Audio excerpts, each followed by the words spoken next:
Hello everyone, कैसे हैं आप लोग। डाउटनेट के सेशन में आप सभी का बहुत बहुत स्वागत है।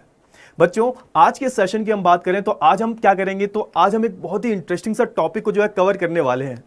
भैया तारीख पे तारीख जो है लगती रहती हैं, लेकिन आपको तारीखें जो है याद नहीं होती, तो उसी का जो है सॉल्यूशन लेके आपके अमित भैया आपके सामने खड़े हुए हैं। और आज एक तरीका नहीं बताऊंगा, आज मैं आपको पूरे 5 तरीके बताऊंगा। पूरे 5 अलग अलग तरीकों में जो है आपको डेट्स को याद करने की टेक्निक बताने वाला हूं। जब मैं डेट्स की बात करता हूं भाई, तो यहां पर जब हिस्ट्री की बात आती है तो हिस्ट्री में डेट्स की और आंसर राइटिंग की बात ना हो तो ऐसा हो ही नहीं सकता। बच्चों को 2 तरीके की बहुत ज्यादा समस्याएं होती हैं। पहली समस्या कि सर हिस्ट्री में आंसर याद नहीं होते, हिस्ट्री याद नहीं होती, और दूसरा कि सर डेट्स याद नहीं होती, डेट्स को कैसे याद करें, है ना। तो यहां पर दोनों, अगर मेरे आपने ध्यान से सेंटेंस सुने होंगे तो उसमें याद शब्द को जो है ना हटा दो पहले अपनी डिक्शनरी में, कि याद कैसे होगा, ये शब्द जो है हटा दो, बिल्कुल हटा दो। पूरे समाज विज्ञान में से ही जो है ये शब्द जो है सर याद कैसे होगा, इसको बिल्कुल ही क्रॉस मार्क कर दो। मत याद करो, प्लीज मत याद करो। याद करने का जो स्टेप होता है बिल्कुल आखिरी स्टेप होता है, समझो यार थोड़ा सा। जब तक आपके कॉन्सेप्ट क्लियर नहीं है और बिना कॉन्सेप्ट के आप कोई भी चीज को याद करोगे तो वो याद नहीं होगा।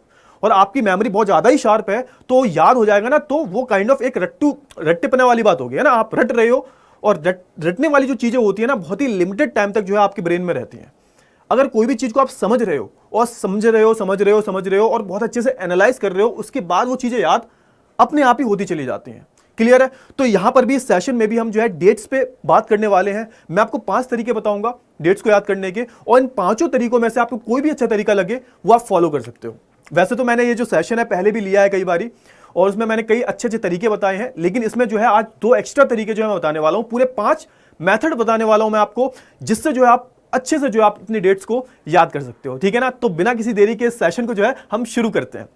तो देखो बेटा, पहली बात क्या है, देखो मैं हमेशा आपसे बोलता हूं, जो स्टूडेंट्स बहुत पहले से पढ़ रहे हैं, जो मेरे को बहुत पहले से जानते हैं, तो उनसे मैं एक बात हमेशा बोलता हूं कि जब भी हिस्ट्री पढ़ो तो हिस्ट्री में ना सबसे पहले क्या होता है, चीजें जो है कनेक्ट करने वाली होती हैं।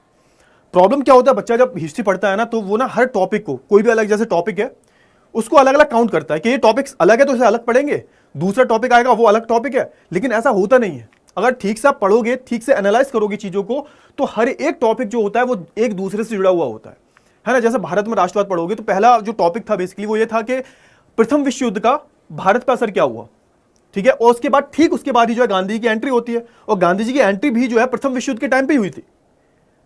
तो ये अलग अलग कैसे टॉपिक हो गए। गांधी जी ने सत्याग्रह का कॉन्सेप्ट दिया, गांधी जी ने चंपारण आंदोलन किया, गांधी जी ने अहमदाबाद स्ट्राइक की, गांधी जी ने खेड़ा आंदोलन किया। उसके बाद आप देखोगे रॉलेट एक्ट पास हो जाएगा। और रॉलेट एक्ट पास क्यों हुआ था, क्योंकि यहां पर राष्ट्रवादी गतिविधियां बहुत बढ़ रही थी। और बढ़ क्यों रही थी, उसका पूरा का पूरा जो श्रेय जाता है वो प्रथम विश्व युद्ध को ही जाता है।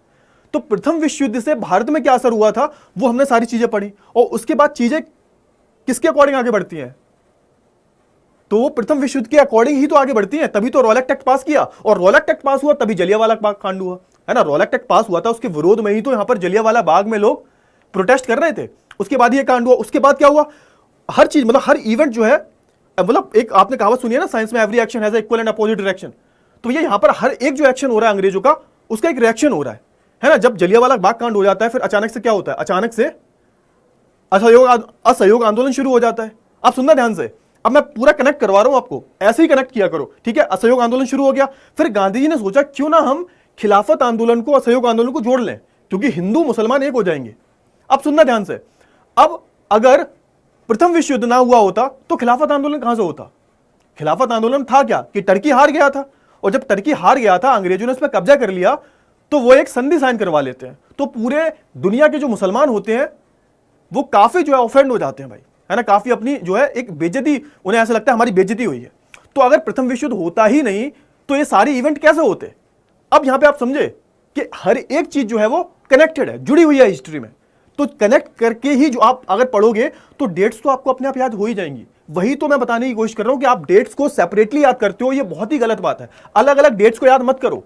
ऐसे अलग तुम एक कॉपी पर लिख लोगे और ऐसे याद करने बैठोगे तो कभी जिंदगी में भी आपको जो है याद नहीं होगी। सबसे पहली चीज क्या है कि कॉन्सेप्ट को क्लियर करो और हर टॉपिक को जो है जोड़ो। अब यहां पे स्टेटमेंट क्या दे रखा है कि देखो पढ़ो, इतिहास में कहानी और कार्यक्रम प्राथमिक फोकस होना चाहिए। सबसे पहला फोकस आपको क्या होना चाहिए कि वो जो कहानी है ना, उसे कहानी की तरह पढ़ो, उसे सिलेबस की तरह मत पढ़ो। ठीक है। ये कहानी और कालक्रम, कालक्रम मतलब कि कोई भी चीज जो है ऐसा नहीं है कि तुमने उठा के कहीं से भी पढ़नी शुरू कर दी, एक कोई उसका समय काल तो होगा ना, वो जो इवेंट हुआ है ना, वो जो इवेंट हुआ है वो कहीं ना कहीं से शुरू हुआ होगा, तो वहां से पढ़ो ना। ऐसे भी तुमने बीच में उठा के कहीं से भी इतिहास पढ़ना शुरू कर दिया और फिर तुम कहते हो कि सर इतिहास याद नहीं होता। तो एक कहानी बहुत जरूरी होगी, कॉन्सेप्ट। पहली कहानी, कहानी से तो आप आंसर राइटिंग लिखते हो भाई, कहानी ही नहीं पता तुम आंसर कैसे लिखोगे, और तभी कहते हो सर आंसर याद नहीं होता। और दूसरा कालक्रम, कालक्रम मतलब, कालक्रम का मतलब क्या हुआ कि जो भी काल का मतलब क्या होता है, जो भी चीजें आगे बढ़ रही हैं, जो भी जैसे जैसे जो इवेंट्स हो रहे हैं, जो घटनाएं हो रही हैं, स्टेप बाय स्टेप आगे बढ़ती हैं, है ना। और जब स्टेप बाय आगे बढ़ती हैं भाई, तो यहां पे क्या होता है, तो यहां से ही कहानी बनती है हमारी। तो कहानी की तरह कहानी को पढ़ो, और ऐसा नहीं है कहीं से भी उठा के पढ़ लो उसको, जो है आपको जो स्टेप बाय स्टेप जो है उसकी जो टाइमलाइन है उसको फॉलो करना है ना। कालक्रम को जो है उसको आपका प्राथमिक फोकस होना चाहिए। तारीखें जो है गौण चीज है, तारीख मतलब गौण का मतलब क्या हुआ यहाँ पर, सेकेंडरी चीज है। तारीख में फोकस ही मत करो, स्टार्टिंग में तो तारीखों को याद ही मत करो, डेट्स को बिल्कुल याद मत करो। क्लियर है ना। तो यही जो है आपका मेन फोकस होना चाहिए। आई होप आपको इतनी चीजें क्लियर हो गई होंगी। अच्छा, अब यहां पे मैंने जैसे उदाहरण लिया है ना, ये जो कालक्रम जो होगा, कई बच्चों को अभी भी कंफ्यूजन होगा सर कालक्रम का मतलब क्या है, तो उसको मैंने जो उदाहरण से बताया आपको, ध्यान से देखोगे, महात्मा गांधी जी आए, कोई भी एक कालक्रम पकड़ लो, कोई भी, है ना, बीच से, बीच में नहीं पकड़ना, बिल्कुल बीच से नहीं, मतलब स्टार्टिंग से कोई एक टाइम जो है उसे पकड़ लो और उसको पकड़ के ही जो आगे बढ़ो। जैसे यहां पर पढ़ो आप ध्यान से, महात्मा गांधी जो भारत में कब आए, 1915 में आए। महात्मा गांधी भारत में कब आए, 1915 में, साउथ अफ्रीका से, है ना। और यहां से ही सारी जो चीजें हैं वो घटित होनी शुरू होती हैं, क्योंकि अगर आप अपना पहला चैप्टर दूसरा चैप्टर पढ़ोगे भारत में राष्ट्रवाद, तो दूसरे चैप्टर में आप देखोगे कि सारी जो चीजें हैं, जो भी डेट्स वाले प्रश्न आते हैं वो 1915 के बाद ही आते हैं, है ना। स्वदेशी आंदोलन वगैरह के बारे में बताया नहीं है, 1905 में हुआ था स्वदेशी आंदोलन, उसके बाद की चीजें नहीं बताई हैं। लेकिन हाँ, 1915 के बाद जो सारी डेट्स आपको याद रखनी है, तो कोई एक डेट पकड़ लो आप, है ना। जैसे आपने पकड़ ली 1915, है ना। 1915 के बाद कौन सी इंपॉर्टेंट डेट्स हैं जो आपको याद रखनी चाहिए, तो यहां पर डेट्स पे फोकस मत करना, डेट्स पे भूल जाओ, डेट्स को थोड़ी देर के लिए भूल जाओ, है ना, भूल जाओ बिल्कुल। अब ये फोकस करो इवेंट कौन सा हुआ था, कालक्रम क्या हुआ था, मतलब क्या कहानी क्या थी कि गांधी जी आए और गांधी जी ने 1 साल तक भ्रमण किया पूरे भारत का। फिर गांधी जी को अचानक से चंपारण से राजकुमार शुक्ला जी का फोन आया, फोन तो नहीं चलते थे, राजकुमार शुक्ला जी खुद ही आए और बोला कि चंपारण चलो हमारे साथ, और वहां पर जो है आपका जो न्यू स्कीम आई है ना, ये सत्याग्रह वाली, ये अप्लाई कर दो। तो गांधी जी ने कहा ठीक है चलो चलते हैं, कोई दिक्कत वाली बात नहीं है। तो 1917 में, है ना, यहां पर थोड़ा सा बेटा याद करना है, थोड़ी डेट्स गलत लिखी हुई है, देखो 1917 और 1918 और 1918, है ना, यही ठीक है। खेड़ा आंदोलन और अहमदाबाद मिल स्ट्राइक दोनों 1918 को ही हुए थे, 1917 में जो है चंपारण आंदोलन हुआ था। तो आपको क्या याद करना है कि भैया चंपारण आंदोलन हुआ, चंपारण आंदोलन के बाद कौन सा आंदोलन हुआ था, है ना, फिर खेड़ा हुआ, उसके बाद अहमदाबाद में हड़ताल हुई, अहमदाबाद की हड़ताल, और उसके बाद जो है खेड़ा आंदोलन। क्लियर है, तो आपको ये दोनों याद है। अब क्या है आपको करना है, चलो ठीक है, आप खेड़ा आंदोलन हो गया, उसके बाद आपने देखा, उसके बाद क्या देखा आपने, एकदम से जो है 1919 में, करीबन 1918 1919 की बात है ये, रॉलेट एक्ट पास हो जाता है ना। और जब रॉलेट एक्ट पास होता है तभी क्या होता है, तभी ठीक उसके 13 अप्रैल 1919 को जो है यहां पर जलियांवाला बाग हत्याकांड हो जाता है भाई, है ना। अब यहां पे आपको स्टेप बाय स्टेप पता है ना कि जो रॉलेट एक्ट पास हुआ, एक्शन हो गया, अंग्रेजों का एक्शन हो गया। अब रिएक्शन क्या हुआ उसका, जलियांवाला बाग, है ना, हमने क्या किया, विद्रोह कर दिया, जलियांवाला बाग में जो है वहां पे गोली चल गई। अब जलियांवाला बाग का रिएक्शन क्या हुआ कि हमने जो है असहयोग आंदोलन शुरू कर दिया। तो कहानी आपको ऐसे पता होगी, ये पहली चीज हो गई। अब यही जो चीज है आप अब 1 बारी 2 बारी 3 बारी 4 बारी 5 बारी पढ़ लोगे विद डेट्स के साथ में, स्टेप बाय स्टेप। ऐसा नहीं कहीं से बीच से स्टोरी उठा ली आपने, कहीं बीच में से स्टोरी नहीं उठानी तो याद नहीं होगा। एक कालक्रम को फॉलो करना है, एक टाइमलाइन को आपको फॉलो करना है। 1915 एक कोई डेट पकड़ लो और उस डेट को फॉलो करते करते आगे जो भी महत्वपूर्ण घटनाएं हुई हैं उन्हें याद करते रहो। याद ना हो तो मेरा नाम बदल देना, कहानी याद करो, मैंने कहानी को याद करने को बोला है। डेट्स तो बीच में आएंगी, और डेट जब बीच में आएंगी तो आपको अपने आप जो है डेट्स याद हो जाएंगी। क्लियर है, आई होप आपको इतनी चीजें वो बहुत अच्छे से जो है क्लियर हो गई होंगी। चलिए तो भाई आगे बढ़ते हैं। कहानी और केवल महत्वपूर्ण तिथियों के साथ एक समय रेखा तैयार करें, है ना, समझ में आ गया। एक आपको समय रेखा तैयार करनी है पूरी, और जो महत्वपूर्ण तिथियां हैं ना उन्हें पढ़ना है। कोई भी ऐसी एक्स्ट्रा फालतू की डेट्स नहीं पढ़नी जो आपके एग्जाम के लिए इंपॉर्टेंट नहीं है। बहुत सारे बच्चे बोलते हैं कि सर नॉलेज के लिए, अरे भाई नॉलेज के लिए तुम्हें बहुत टाइम मिल जाएगा, सिर्फ वही डेट्स याद करो जो आपके एग्जाम के लिए जरूरी है। ये आगे काम आने वाली नहीं है आपको लाइफ में कभी। आपको कहानी ही पूछेंगे, आप किसी को अगर कहानी भी सुनाते हो ना तो यहां पर डेट्स थोड़ा बोलोगे, डेट्स तो ऊपर नीचे हो जाती है कभी। तो डेट्स में इतना ज्यादा वो डेट्स को लेकर इतना ज्यादा सीरियस नहीं होना आपको। पहली चीज हो गई, क्लियर है ना। चलिए आगे बढ़ते हैं। तो देखो अब यहां पे दूसरी पहली तकनीक ये होगी कि एक समय रेखा को जो आपको एक फॉलो करना है, वो जो समय रेखा है उसको फॉलो करना है और उसको जब बार बार आप पढ़ोगे तो याद हो जाएगी। दूसरा देख लो, दूसरा एक निंजा टेक्निक है। अब जैसे मान के चलो बहुत सारे ऐसे बच्चे होंगे उन्हें ये भी बहुत कठिन लग रहा होगा, बहुत सारे ऐसे बच्चे हैं सर ये हमसे ना हो पाएगा, कौन कहानी याद करे, है ना, वैसे भी बहुत सारी चीजें याद करने को, ये तो हमसे ना हो पाएगा। तो ये आ जाओ उनके लिए दूसरी चीज है, नंबर पूरे मिलेंगे, गारंटी देता हूं मैं, है ना। तो सदी को जो है यहां पर क्या करो, सदी को 4 भागों में बांट लो। सदी की बात करें हम, देखो 100 साल होते हैं, 100 साल को आप 4 भागों में बांट लो, है ना। तो ये कितने आएंगे, 25, है ना। 100 को 4 में बांटोगे 25 आएंगे, मतलब 25 25 25 25, क्लियर हो गया ना। तो यहां पर अब क्या हुआ, देखो 4 भाग हो गए, पहली तिमाही, दूसरी तिमाही, तीसरी और चौथी तिमाही। मतलब हमने 100 साल लिए, 1900 से 2000 तक हमने 100 साल ले लिए, मान के चलो। और 100 साल को ही हमने क्या कर लिया, 4 भागों में विभाजित कर लिया। और पहले भाग को हमने क्या बोल दिया, पहली तिमाही, दूसरी तिमाही, तीसरी तिमाही और चौथी तिमाही। अब मान के चलो कोई भी घटना हुई है 1915 में, मान के चलो 1915 में कोई भी घटना हुई है। अब आप 1915 भूल गए कि भैया 1915 याद ही नहीं है। इतना पता है कि 20वीं शताब्दी की शुरुआत में हुआ था, 20वीं शताब्दी की शुरुआत में हुआ था, या फिर ऐसे बोल सकते हो 20वीं शताब्दी के पहली तिमाही में हुआ था, है ना, पहली तिमाही में हुआ था। ऐसे लिख सकते हो कि नहीं लिख सकते, या फिर ऐसे भी लिख सकते हो 20वीं शताब्दी के शुरुआत में। 1915 है ना, तो 20वीं शताब्दी की शुरुआत में, तो ऐसे भी आप लिख सकते हो अगर बिल्कुल एग्जैक्ट डेट जो है आप भूल गए हो। ये याद रखना, बहुत ही अच्छी टेक्निक है, क्लियर हो ना। तो फॉर एग्जांपल जैसे पहली तिमाही की शुरुआत में, दूसरी तिमाही का, जैसे मान के चलो कोई भी घटना हुई है 1930 में, लाहौर सेशन हुआ था 1929-30 में हुआ था, और लाहौर का अधिवेशन जो है, अब आप क्या लिखोगे, अब आप लिखोगे दूसरी तिमाही में,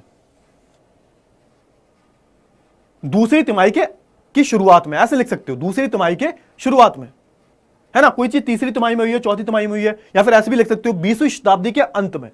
तो अगर आप मोटा मोटा डेट भूल जाते हो तो इन शब्दों का जो है आप इस्तेमाल कर सकते हो, पूरे नंबर मिलेंगे, कोई दिक्कत वाली बात नहीं है, इतनी गारंटी देता हूं मैं, क्लियर है। चलिए आगे बढ़ते हैं।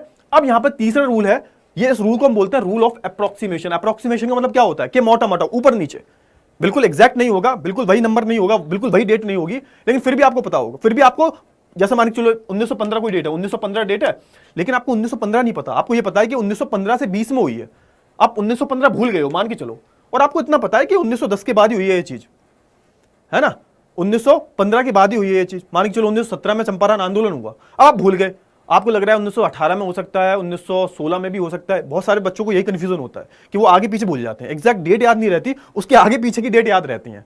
तो इस केस में क्या करें, है ना, तो इसमें लगेगा भाई रूल ऑफ अप्रोक्सीमेशन, है ना। जैसे आप लगा सकते हो कि जैसे 1915 कोई डेट है, अब मान के चलो डेट आप भूल गए, तो ये क्या लिख सकते हो आप सिंपली लिख सकते हो 1910 के दशक में, 1910 के दशक में। दशक का मतलब क्या होता है, 10 साल, है ना। जैसे मान के चलो कोई भी घटना हुई है 1928 की, अब आप पूरी 1920 से लेके 30 तक की डेट भूल चुके हो, लेकिन आपको इतना पता है कि 1920 के बाद ही हुई है, अब ये नहीं पता कब हुई है, 1928 में भी हो सकती है, 27 में भी हो सकती है, तो कंफ्यूजन है। अब आप एग्जैक्ट डेट लिखोगे वो गलत भी हो सकती है, क्या पता आपने 1928 की जगह 1925 लिख दिया, 1926 लिख दिया, तो इस केस में क्या करोगे, अब ये 28 है ना, 1928, 28 मतलब 1920 के दशक में, कॉमा लगा के ऊपर अपोस्ट्रोफिस लगा के एस करके के दशक में।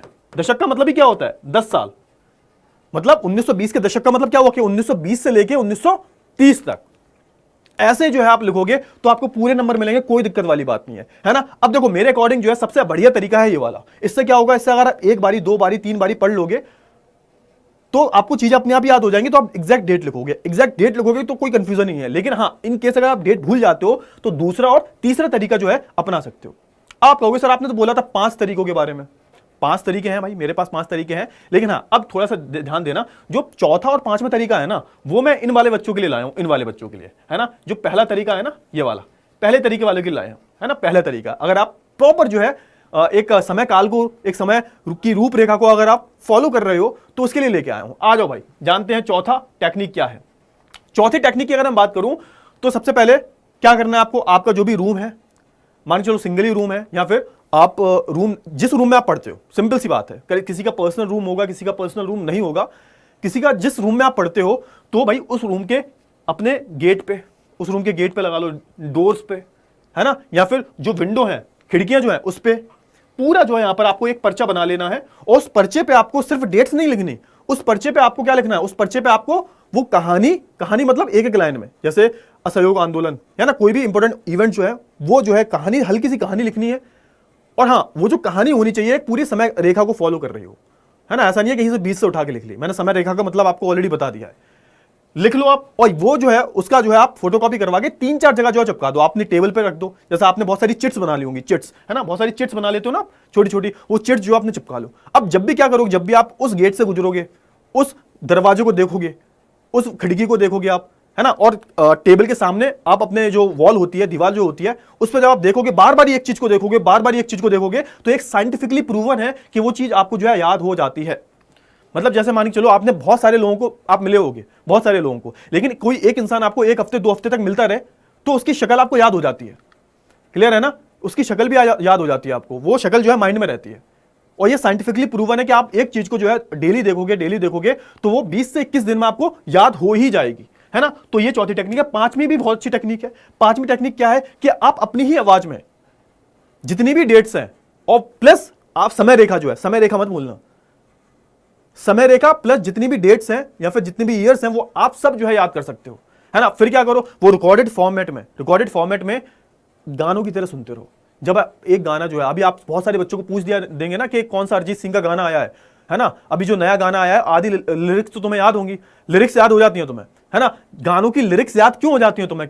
यही कारण है क्योंकि आप उस गाने को बार बार सुनते हो, 1 बारी 2 बारी 3 बारी 4 बारी 5 बारी 6 बारी 10 बारी। तो एक गाने को अगर आप बार बारी सुनोगे तो इतने कठिन जो लिरिक्स होते हैं वो 3 से 4 मिनट के गाने के याद हो जाते हैं। तो ये 2 से 3 मिनट की जो रिकॉर्डिंग होगी वो आपको याद नहीं होगी क्या? मैं कहता हूं ज्यादा से ज्यादा 6 मिनट की हो जाएगी रिकॉर्डिंग। तो अपनी ही आवाज में वो रिकॉर्डिंग याद करो, और गाने की जगह ना ये रिकॉर्डिंग जो जब भी टाइम मिले, दिन में 1 बारी 2 बारी 3 बारी, ज्यादा नहीं करना, 2 से 3 बारी डेली सुनते रहोगे ना, 5-5 मिनट, ज्यादा नहीं, आपको सिर्फ जो है दिन का 10 मिनट देना है ना। और ईयरफोन्स लगा लेने, ईयरफोन्स नहीं है तो ऐसी स्पीकर ऑन कर देना है, किसी शांत वाली जगह पे जाके बैठ जाना है और 2 से 3 बारी सुन लो डेली। और ये ज्यादा से ज्यादा 10 मिनट का काम है।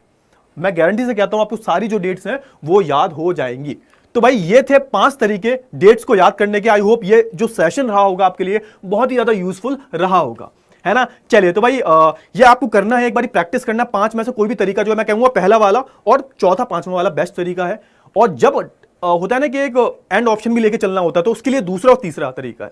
क्लियर है, नंबर पूरे मिलेंगे सब में, और थोड़ी सी मेहनत कर लो, ठीक है ना। चलिए, तो भाई एंड करते हैं सेशन को। आई होप सारी जो चीजें सेशन से रिलेटेड आपको बहुत अच्छे से जो है क्लियर हो गई होंगी। तो अब हम मिलेंगे अगले सेशन में, तब तक के लिए आप अपना ध्यान रखिएगा। Goodbye, take care.